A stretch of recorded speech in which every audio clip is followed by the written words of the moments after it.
ప్రభువైన యేసుక్రీస్తు నామములో మీ అందరికీ కూడా నా హృదయపూర్వకమైన వందనాలు తెలియజేస్తూ,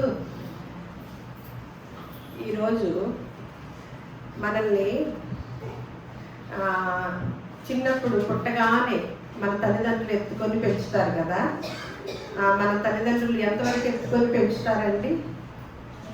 ఎంతవరకు ఎత్తుకుంటారు? భరతున్నాడు, చిట్టిని ఎంతవరకు ఎత్తుకుంటున్నాడు? కొంతవరకు కదా. అది మన తల్లిదండ్రుల యొక్క ప్రత్యేకత. కానీ మనం సేవించే దేవుని యొక్క ప్రత్యేకత ఏంటంటే, మనకి పరిశుద్ధ గ్రంథంలో రాయించి ఉంచిన మాటని ఈరోజు చదువుకుందాము.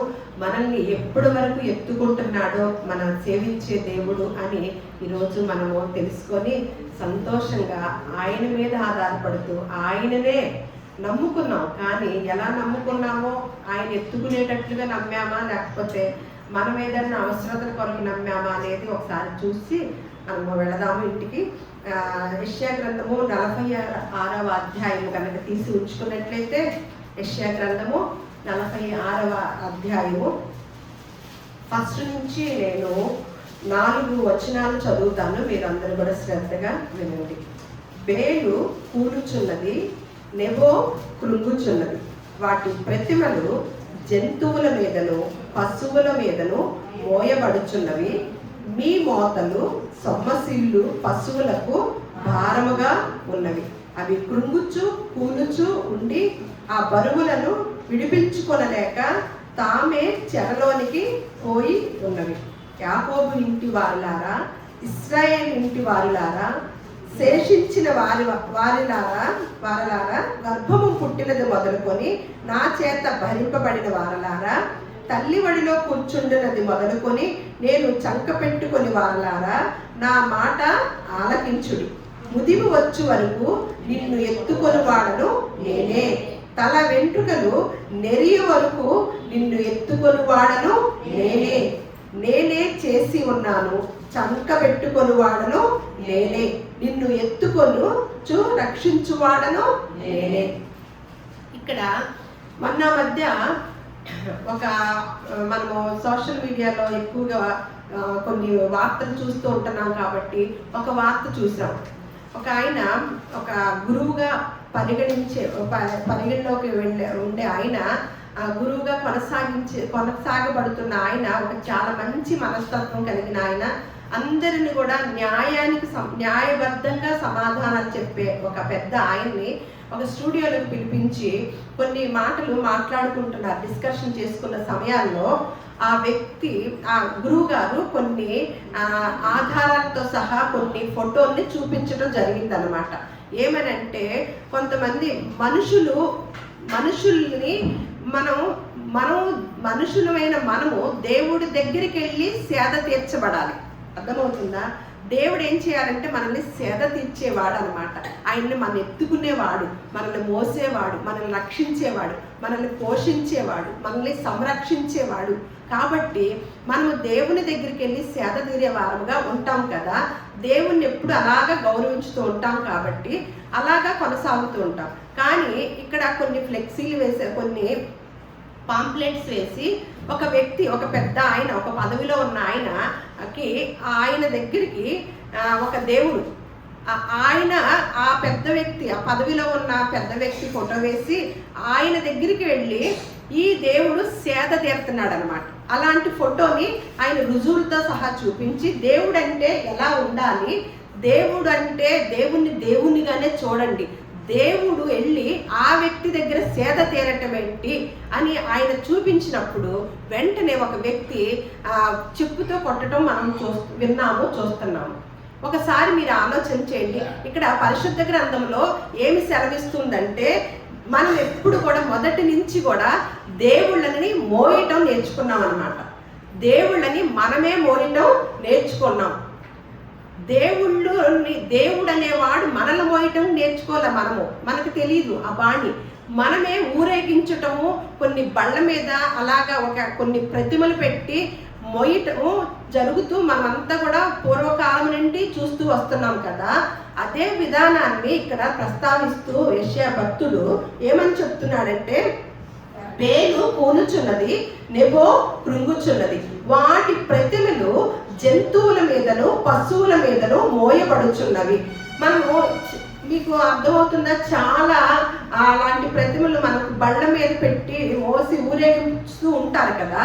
అలా అదిగాక మనుషులు కూడా మోసేవారు కొన్నిటిని ప్రతిమల్ని మోస్తూ ఉంటారనమాట. అంటే జంతువుల మీద కానీ మనుషుల మీద కానీ ప్రతిమలు పెట్టి ఊరేగించడం అనేది మనం చూస్తూ ఉంటాం అనమాట.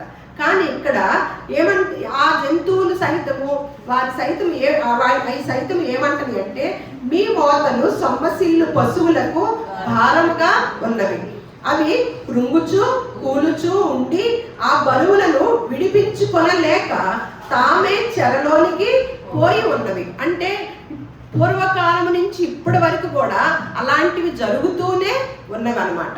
అలాంటి సమయాల్లో దేవదేవుడు మాట్లాడుతున్న మాటను యెషయా భక్తుడు ఏమని సెలవిస్తున్నాడంటే, గర్భమున పుట్టినది మొదలుకొని ఎక్కడి నుంచి తీసుకొస్తున్నాడో చూడండి. మనము వివాహాలు అవగానే పిల్లలు పుడతారనే ఆలోచన కలిగి తల్లి తండ్రి గురువు దైవము అనే ఒక గొప్ప నినాదమును మనము ప్రస్తావిస్తూ ఉన్నాం అన్నమాట. అంటే తల్లి 9 మాసాలు మోసి కని పెంచింది కాబట్టి తల్లి ప్రథమ స్థానము అని మనం అందరం కూడా అలాంటి నినాదంతో ముందుకెడుతూ ఉన్నాం. కానీ ఆ తల్లి 9 మాసాలు మోసింది ఓకే, కానీ ఆ బిడ్డ ఆ తల్లి గర్భములో ఆ బిడ్డ తయారవ్వాలన్నా, ఆ బిడ్డ ప్రాణాలతో, ఆ పిండము ప్రాణాలతో ఉండాలన్నా దాని అంతటికి ప్రాసెస్ అంతా కూడా దేవదేవుడు గనక కనికరించకపోతే, ఆ దేవుడు కరుణించకపోతే గనక ఆ బిడ్డ కూడా ప్రాణాలతో బయటికి రాలేదన్నమాట. అలాగా దేవుని యొక్క, అందుకని ఏమంటున్నాడు ఇక్కడ, గర్భమున పుట్టినది అంటే గర్భములో ఎప్పుడైతే పిండముగా స్టార్ట్ అయిందో అప్పటి నుంచి అంట మొదలుకొని నా చేత భరింపబడిన వారలారా అని అంటూ తల్లి వడిలో కూర్చుండనేది మొదలుకొని నేను చంక కొనిన వారలారా నా మాట ఆలకించుడి. అంటే మీరు చేసుకున్న ప్రతిమలు, మీరు దేవుడు అనుకునే వారిని మీరు మోస్తూ జంతువుల మీద భారాన్ని మోస్తూ ఉన్నప్పుడు ఆ జంతువులు కూడా భారం మోయలేక విడిపించుకోలేక కూలిపోతుండగా మీరు అసలు సృష్టికర్తను ఎలాగ గుర్తు తెచ్చుకోలేకపోతున్నారు? సృష్టికర్త యొక్క విధానం ఏంటి అది మీరు ఎప్పుడు ఆలోచించలేకపోతున్నారు ఏంటి అని మనకి వివరణగా తెలియజేస్తూ ఏమంటున్నారంటే, గర్భాన్ని పడిన దగ్గర నుంచి కూడా నేనే కదా మిమ్మల్ని మోస్తుంది, నన్ను మోయాల్సిన పని లేదు కదా అని మనకి వివరణ ఇస్తున్నారనమాట. అని చెప్తూ ముదిమి వచ్చే వరకు అంట, ఎప్పుడు వరకు? ముసలితనం వరకు కూడా నిన్ను ఎత్తుకొని వాడను నేనే అంటూ దాన్ని ఇంకా చక్కగా తెలియజేస్తున్నారు. చూడండి, తల వెంట్రుకలు నెరిగి వరకు నిన్ను ఎత్తుకొని వాడను నేనే చేసి ఉన్నాను, చంక పెట్టుకొని వాడను నేనే, నిన్ను ఎత్తుకొనుచు రక్షించువాడను నేనే అని మనం చేసుకునే కొన్ని పనులకి మనము నడిచే కొన్ని మార్గాల్లో ఉన్న విధానాల్ని ఇలా కాదు ఇలా అని తెలియచేస్తూ ఉన్నాడు. అంటే ఎత్తుకునేవాడు అంటే ఎత్తుకున్నారా? ఎత్తుకోవటమా? ఏంటండి ఎత్తుకోవటం అంటే? ముదిమి వచ్చు వరకు కూడా ఎత్తుకొని వాడను నేనే, తల వెంట్రుకలు నెరిగే వరకు కూడా ఏమంటున్నాడు? నిన్ను ఎత్తుకొని వాడను నేనే అని తెలియజేస్తున్నాడు కదా. అంటే మనం బిడ్డల్ని చక్కన పెట్టుకున్నట్లు ఎత్తుకోవటమా? అవునా? కాదు కదా. ఆయన ఎత్తుకోవటం అంటే మనల్ని కాపాడటము, మనల్ని రక్షించటము, మనల్ని పోషించటము, మనల్ని సంరక్షించటము ఇలా ఉండే. అందుకనే ఒక మాట చెప్తాడనమాట. ఎవరు అంటే, ఆదికాండంలో 48వ అధ్యాయం 15వ వచనంలో యాకోబు గారికి అర్థమైందనమాట దేవుని యొక్క విధానము, ఆయన ఎత్తుకొని ఆయన పోషించే విధానము యాకోబు గారికి అర్థమయ్యి 48వ అధ్యాయము 15వ వచనంలో అంటున్నాడు. అతడు అని ఉంటుంది అనమాట. అక్కడ యాకోబు గారు ఏమంటున్నారంటే, యోసేపును దీవించి నా పితరులైన అబ్రహాము ఇస్సాకులు ఎవని ఎదుట నడుచుచుండెరో ఆ దేవుడు. ఇక్కడ చూడండి, యాకోబు గారికి అర్థమైంది అనమాట. మనం ఎంతమందిని మన పిల్లల్ని పిలిచి, ఇదిగో నేను ఎత్తుకున్నాను అనుకున్నావా, నిన్ను నేను పోషించాను అనుకున్నావా బిడ్డ, నేను మిమ్మల్ని సంరక్షించుకున్నాను నేను మిమ్మల్ని అని అనుకుంటున్నారా? కాదు నాన్న అని ఏం చెప్పాలండి? యాకోబు గారు ఏమంటున్నాడో చూడండి. యోసేపునంట దీవించి, నా పితరులైన అబ్రహాము ఇస్సాకులు ఎవని ఎదుట నడుచుచుండిరో ఆ దేవుడు నేను పుట్టినది మొదలుకొని నేటి వరకును ఎవడు నన్ను పోషించెనో ఆ దేవుడు అనగా సమస్తమైన కీడులలో నుండి నన్ను తప్పించిన దూత ఈ పిల్లలను కూడా ఆశీర్వదించునుగాక అని దీవెన వచనాన్ని బిడ్డలకి తెలియజేస్తున్నాడండి యాకోబు గారు. ఎంతమందిని అప్పుడు వరకు ఎవరు? అబ్రహాము ఇస్సాకులు ఎవని ఎదుట నడుచుచుండిరో ఆ దేవుడు నేను పుట్టినది మొదలుకొని అని తెలియజేస్తున్నాడు అన్నమాట. తర్వాత దినాల్లో ఏ దేవుడు అయ్యాడండి? అబ్రహాము దేవుడు, ఇస్సాకు దేవుడు, యాకోబు దేవుడు అయి ఉన్నాడనమాట. మరి మన దేవుడు అవ్వాలంటే అండి, మన బిడ్డలకి ఏం తెలియచేస్తున్నామండి? మనం అమ్మమ్మలుగా నాయనమ్మలుగా ఉన్నాం కదా. ఇదిగో అమ్మా, మీ నాయనమ్మ దేవుడు, మీ నాయనమ్మ ఆ దేవుడు ఎదుట ఎలా నడుచుకున్నదో, ఎలా ప్రార్థన చేసిందో ఆ దేవుడు నేను కూడా పుట్టినది మొదలుకొని నేటి వరకు కూడా ఎవరు నన్ను మనలందరినీ ఎవరు పోషించుతున్నారో ఆ దేవుడు అనగా సమస్తమైన కీడుల్లో నుంచి తప్పించే ఆ దేవుడే మిమ్మల్ని ఆశీర్వదించునుగాక అనే వారసత్వంలోకి ఎవరు వెళుతున్నామండి? ఏ అమ్మమ్మ వెళుతుంది, ఏ నాయనమ్మ వెళుతున్నారు? ఒక ఇంత ఆలోచన చేయండి. ఎవరిని గుర్తు చేస్తూ దేవుణ్ణి గొప్పతనాన్ని చూపిస్తున్నాడండి తన బిడ్డలకి. ఎవరు అంటే వీళ్ళు సంపాదించుకోలేదా? ఎవరు పోషించుతున్నాడు అంటున్నాడు? దేవుడే పోషించుతున్నాడు. అందుకని మీకు అర్థమవ్వాలని ఈ మాట చూపించాను. అంటే ముదిమి వచ్చు వరకు, తల వెంట్రుకలు నెరిగే వరకు కూడా ఎత్తుకొని వాడను నేనే అని చెప్తూ మనము ఎక్కువగా ఎవరి మీద ఆధారపడుతూ ఉంటామండి? మనుషుల మీద, బిడ్డల మీద, బిడ్డలేమన్నా తల్లిదండ్రుల మీద ఇలా ఆధారపడటమే నేర్పుతూ వచ్చామన్నమాట. అంతేకాని దేవుడి మీద ఆధారపడండి. దేవుడు నిన్ను ఎత్తుకునేవాడు. నేనైతే ఒక 3 ఏళ్ళు ఎత్తుకున్నాను నాన్న, 4 ఏళ్ళు ఎత్తుకున్నాను నాన్న, ఎత్తుకొని మోసాను నిన్ను, కొంచెం నడక లేకుండా, కష్టం లేకుండా. కానీ ఏ కష్టము, ఏ కీడు లేకుండా నిన్ను ముదిమి వచ్చు వరకు, ముసలితనము వరకు కూడా, నీ తల వెంట్రుకలు నెరిగే వరకు కూడా దేవుడు మాత్రమే నిన్ను ఎత్తుకునే తండ్రి ఆయన ఉన్నాడు. ఆయన్ని అనుసరించయ్యా అని ఎంతమందిని చెప్తామండి? ఎంతమందిని అలా అప్పచెప్తున్నామండి? చూడండి, మనం ఎవరి మీద ఎక్కువ ఆధారపడుతూ ఉంటాము? మన తల్లిదండ్రుల మీద ఆధారపడతాం. కొంతమంది యవనస్తులు ఏమన్నా స్నేహితుల మీద ఆధారపడుతూ ఉంటారు. ఆ తల్లిదండ్రుల గురించేనా, వాటి గురించి ఏమని రాశారో ఒకసారి చూద్దాము. కీర్తన గ్రంథము 48:14 చూద్దాం. ఈ భక్తుడు ఏమంటున్నాడు? కొంతమంది ఎరిగిన భక్తులు చెప్తున్న మాటలు, మన పూర్వీకులు రాసిన ఈ మాటలు, వారి అనుభవంలో నుంచి రాసిన ఈ మాటల్ని మనము కూడా గమనించి వాటిని కనుక అనుసరించితే గనక మన బిడ్డలకు కూడా మనం ఒక ఆశీర్వాదాన్ని ఇచ్చిన వారమై అవుతాం అన్నమాట. ఈ దేవుడు సదాకాలము మనకు దేవుడై ఉన్నాడు, మరణం వరకు ఆయన మనలను నడిపించు. ఈ మాట ఎంతమందికి చెప్తామండి పిల్లలకి? ఈ దేవుడంట సదాకాలము మనకు దేవుడై ఉన్నాడు, మరణం వరకు ఆయన మనలను నడిపించును అని చెప్తూ మళ్ళా ఇంకొక మాట మాట్లాడుతున్నారు అదే భక్తుడు. కీర్తన గ్రంథము 27వ కీర్తన 10వ వచనంలో, నా తల్లిదండ్రులు నన్ను విడిచినను యెహోవా నన్ను చేరదీయను. ఈరోజు మీకెవ్వరు లేరేమో, మీ తల్లిదండ్రులు వదిలేశారేమో, లేదు బిడ్డలు లేకుండా ఉన్నారేమో. కానీ ఇక్కడ తల్లిదండ్రులు ఉన్నవారు సైతము కూడా ఏమంటున్నాడు? నా తల్లిదండ్రులు నన్ను విడిచినను యెహోవా నన్ను. ఎంత గొప్ప మాట అండి! ఎలా వాడుతున్నాడో చూడండి. ఎవరు చేరదీస్తారంట? చాలా మంది మాకు బంధువులు తోడు లేరండి, తల్లిదండ్రులు కూడా సపోర్ట్ లేరండి, భర్త సపోర్ట్ లేదండి, పిల్లల సపోర్ట్ లేదండి అని బాధపడుతూనే కృంగిపోతూ ఉంటామన్నమాట. మరి ఎప్పుడైతే మనం పరిశుద్ధ గ్రంథాన్ని మన చేతుల్లోకి వచ్చిందో ఆ మాటలు తీసుకొని ఎంతమంది ధైర్యం కలిగి నిబ్బరం కలిగి ఉంటున్నారు ఒకంత ఆలోచన చేయండి.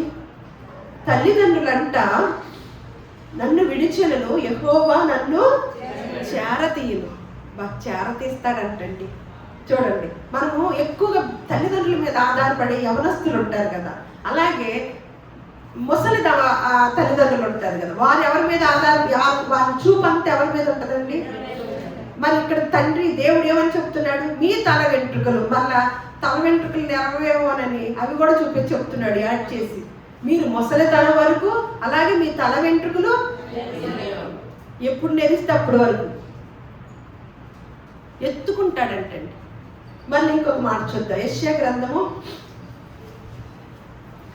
ఈ వాగ్దానము మనకి ఎన్ని మార్లు తీసుకున్నామండి, ఎన్ని మార్లు ముదిమి వచ్చు వరకు ఎత్తుకుని వాడు ఆయనే అన్నాడు కదా, నాకేం భయము, నాకేమి దిగులు, నా దేవుడే నన్ను చేరదీస్తానన్నాడు కదా అని ఏ నాడు అనుకున్నారండి? అనుకున్న వారికి ఖచ్చితంగా ఆయన ప్రోత్సాహుడుగా ఉంటాడు, ఆయన చేరదీసిన వాడుగానే ఉంటాడనమాట.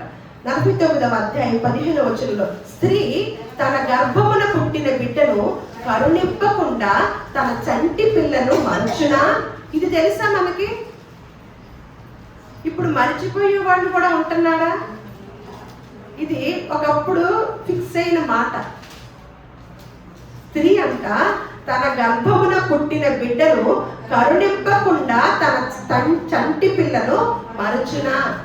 ఈ మాట మీరు వింటూ ఉండండి. ఈ మరిచిపోయే తల్లిదండ్రుల్ని మనం మరిచిపోయే స్త్రీలని, తల్లుల్ని చూస్తున్నామా, చూడలేదా? ఇప్పుడు ఈ కాలంలో ఇది ఏనాడు రాసిన మాట అండి, కానీ మరిచిపోదు అని తల్లిని అలా అనుకున్నాం కదా. తల్లి, తండ్రి, గురువు, దైవం. మరి ఆ తల్లి సహితము కూడా మర్చిపోద్ది కదా, మర్చిపోతున్నారు కదా, ఎంత దారుణాలో చూస్తున్నాం కదా.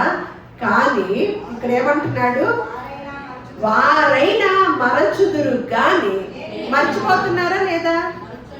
పిల్లల్ని మర్చిపోతున్నారా లేదా? మర్చిపోవటం బాగానే ఉంటది, చంపేస్తున్నారు.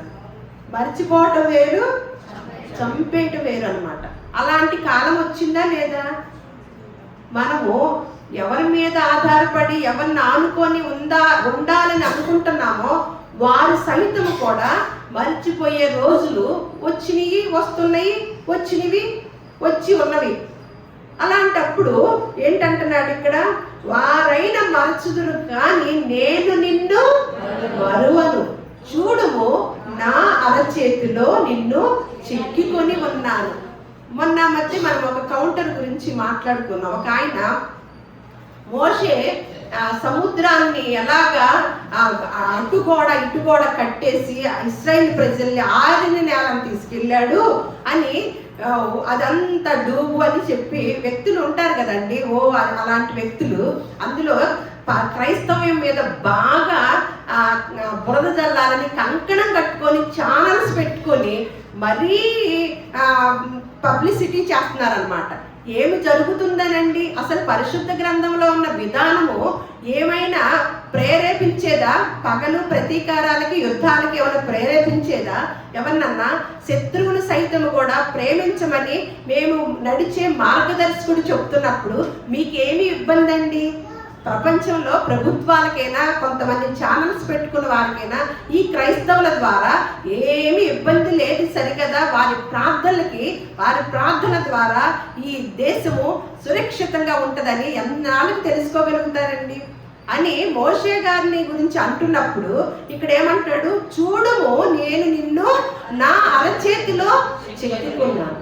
మనం సేవించే దేవుడు మహాకాశములు పట్టజాలంత దేవుడండి. ఆకాశము నా సింహాసనము, భూమి నా పాదపీఠము అన్న దేవుణ్ణి మనం సేవిస్తున్నాం. ఈ దేవుణ్ణి మోయటానికి ఏ జంతువు లేదు, ఏ జీవరాశి కూడా మోసే అంత వ్యక్తులు లేరండి. అదండి మనం సేవించే దేవుని గొప్పతనం అండి. ఈయన చెయ్యి ఎంత ఉంటుందంటారు? ఈయన నోటితో ఊదితే సముద్రాలు కాదు, ఏదైనా గోడల్లాగా కట్టుకుంటాయి కదా. మరి ఏమి ఆలోచనతో చేస్తున్నారు? దేవుడు అంటే మనం అనుకున్నట్లుగా మనుషుల దగ్గరికి వెళ్ళి సేద తీర్చుకునే దేవుడా, మనుషులకి సేద తీర్చే దేవుడుగా ఉండాలా? ఇంత ఆలోచన చేయండి. దేవుడు పరిశుద్ధ గ్రంథంలో దేవుని గొప్పతనాన్ని, ఆ దేవుణ్ణి అనుసరించే వారు ఉండే గొప్పగా ఉండే విధానాన్ని తెలియచేసిన గ్రంథం అండి మనం సేవించుతున్న గ్రంథము. అందుకని వారైనా మరచుదురు గాని నేను నిన్ను మరువను, చూడుము నా అరచేతిలో నిన్ను చెక్కుకొని ఉన్నాను. యవనస్తులు చాలా మంది స్నేహితుల మీద ఆధారపడుతూ ఉండేవారు ఉంటారండి. దేవుణ్ణి కాదు ఆధారపడేది, స్నేహితుల మీద ఆధారపడుతూ ఉంటారండి. అట్టి వారి కోసము మీకా గ్రంథంలో యేసుక్రీస్తు వారికి పూర్వమే రాసిన మాట చూద్దాం. మీకా గ్రంథము 7వ అధ్యాయము మీకా భక్తుడు రాస్తున్న మాట 5వ వచనం. స్నేహితుని యందు నమ్మిక ఉంచవద్దు, ముఖ్య స్నేహితుని నమ్ముకొనవద్దు. అంటే 2 మాటలు కూడా మనకి, స్నేహితులు వేరు, ముఖ్య స్నేహితులు వేరు మన జీవితాలకి కదా, మనల్ని ఎక్కడో ఒకటి తీసుకుపోవటానికి. అలా ఇద్దరు ఉంటారు కాబట్టి మనము స్నేహితులు, అమ్మ నాన్న స్నేహితులు నమ్మొద్దమ్మా అంటే, స్నేహితులు వేరమ్మా, నాకు ముఖ్యమైన స్నేహితుడు ఉన్నాడమ్మా, ముఖ్యమైన స్నేహితురాలు ఉందమ్మా, తను మాత్రం నమ్ముతానమ్మా అంటే దేవుడు ఏం మాట్లాడుతున్నాడు, ఏమి జాగ్రత్తలు చెప్తున్నాడండి? స్నేహితుని కూడా నమ్మవద్దు, ముఖ్య స్నేహితుని కూడా నమ్మవద్దు. ఎవరండి చెప్పేది మాటలు? చిన్ననాటి నుండే ఈ జాగ్రత్తలు కనుక మనం చెప్తూ ఉంటే మన బిడ్డలు తప్పు త్రోవన వెళ్ళటానికి అవకాశం ఉంటుందా? ఉండదండి. తల్లిదండ్రులమైన మనకే, మన సేవించే దేవుడు మనల్ని ఎత్తుకొని మోస్తాడని మనకే తెలియదు, మన బిడ్డలకేం చెప్తామండి? చూడండి, ద్వితీయోపదేశకాండము 1వ అధ్యాయము 31వ వచనం. ద్వితీయోపదేశకాండము 1వ అధ్యాయము 31వ వచనం. ఐగుప్తులోను అరణ్యములోను మీ కొరకు చేసినట్టు మీ పక్షముగా యుద్ధము చేయును.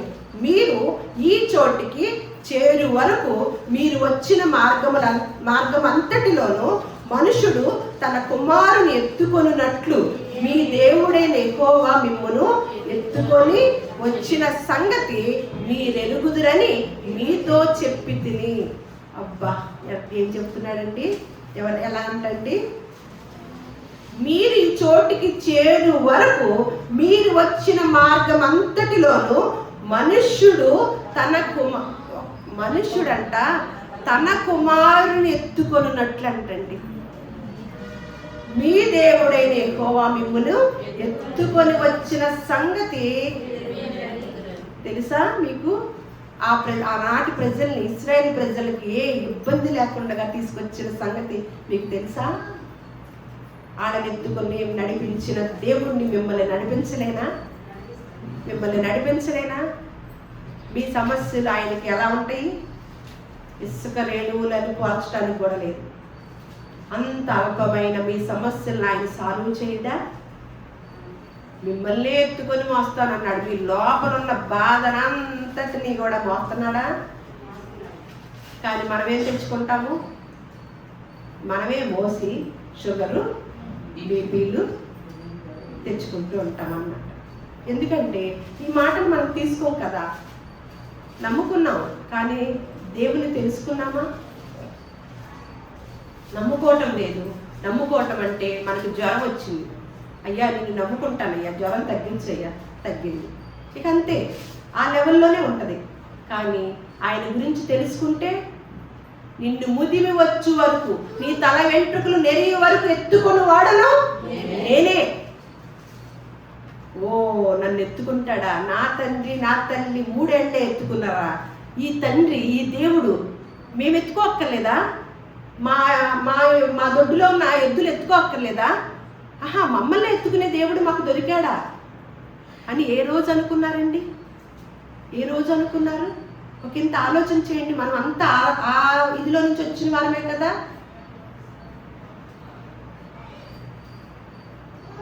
అలా దేవుడు మనకి ఇంకొక మాట, నిర్గమకాండము 19వ అధ్యాయము 4వ వచనం. నేను ఐగుప్తీయులకు ఏమి చేసిదో మిమ్మును గద్ద రెక్కల మీద మోసి నా యొద్దకు మిమ్ము ఎట్లు చేర్చుకొంటినో మీరు చూచితిరి కదా. అబ్బా, ఇక్కడేమంటున్నాడు, అక్కడే ఉన్న ఒక మనుషుడు కుమారుణ్ణి ఎలాగైతే ఎత్తుకుంటాడో అలా ఎత్తుకొని వచ్చాను కదా. ఇక్కడ నేను ఐగుప్తీయులకి ఏమి చేసినో మిమ్మును గద్దరెక్కల మీద మోసి, ఐగుప్తీయులు తరుముతూ ఉన్నప్పుడు ఏం చేశాడండి, ఎట్ట తీసుకెళ్ళాడండి?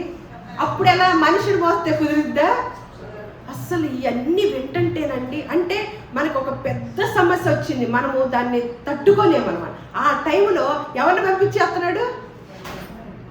రయ్యన వెళ్ళిపోయే గద్దలు మనకి పోలీసు చూపిస్తున్నాడు అనమాట. అంటే ఎంత స్పీడ్గా ప్రయాణం చేసి మనల్ని అక్కడి నుంచి తీసుకొస్తున్నాడో చూడండి. ఇక్కడ ఏం మాట వాడుతున్నాడు, మళ్ళీ అక్కడ మాటే వాడచ్చు కదా.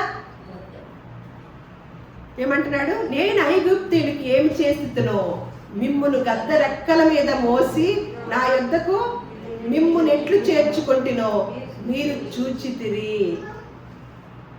ఇవన్నీ మనము చదువుకున్నామా? చూచి నమ్మిన వారి కన్నా చూడక నమ్మిన వారు. ఆ మాట విన్నామా, చదివామా? మరి ఇవన్నీ మనము మన కొరకు రాయించిన ఈ మాటల్ని చదివినప్పుడు మనము ఎంతవరకు వీటిని తీసుకొని మన సమస్యలతోనే దిగులు పడుతూ అనారోగ్యం పాలవుతూ దేవుడు మనల్ని దేవుడు కొరకు నిర్ణయించుకొని ఉండగా ఆయనకి పనికి రాకుండగా మనం కృషించిపోతూ ఉంటే దేవుని ప్రణాళిక ఏమైపోతుందండి? దేవుని ప్రణాళిక ఏంటి? ఎఫెసీయులకు రాసిన పత్రికలో ఉంటుంది, చూసేసి ముగించుకుంటాం.